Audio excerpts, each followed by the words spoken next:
the stuffed animals. So can you show us what to do with the stuffed animal if you feel sad, Liam? Who else sees other things that we can use on the train? We have the privilege of training teachers. There's a passion there, there's a drive there, because I want them to be the kind of teacher that my child will want to be in that classroom.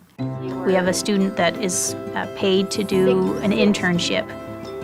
I just felt like I would learn so much more, and although the learning curve is much steeper, I just wanted it. Every teacher has their first year where they have to try and fail and try and fail, and I would rather do that with support. Shawn, a principal at Bonneville Elementary here in Orem, he said, would you mind if I came down and observed some of your students in the booth to see what they do with children? Family, Home, and Social Sciences is just a great laboratory for helping students that are learning to become teachers. I'm looking for somebody who enjoys what they're doing. I'm looking for somebody who has good classroom management skills. I'm looking for somebody who is working with the other 2 or 3 teachers in the room, and they're a team. And I'm looking that the kids, most importantly, are happy, successful, and are meeting their goals.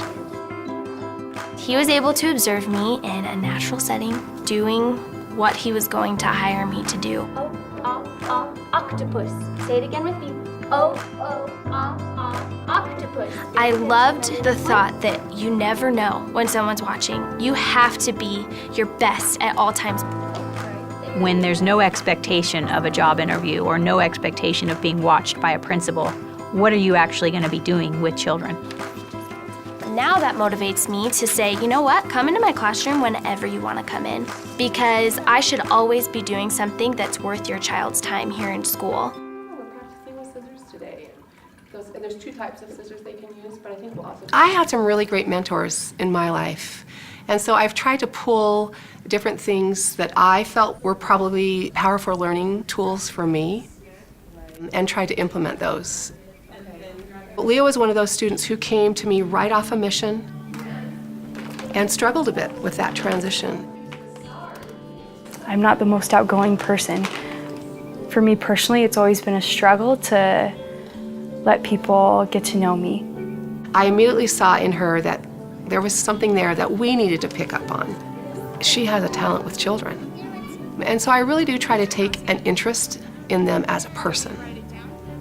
And so it's been really awesome for me as a mentor to watch. I loved Dorie's class. She helped me realize that I can do hard things. Just even here working at the BYU preschool, I've found that I bring different things to the table. I want to talk to them. I want to interact with them. I want to hear what they're thinking. I want to find out what makes them tick. I do wake up every day thinking, what kind of a difference can I make today? To be an influential teacher is my #1 goal, and the best way that I could find to do that would be through working with these kids. My job is to go forth and serve, and I am going to do that through my teaching. I think that's one of the best part of my jobs, is being able to watch them as a student and come in as a paid teaching assistant and watch that progress. I'm changing the world, one student, one child, one day at a time, by embracing what I do as a teacher.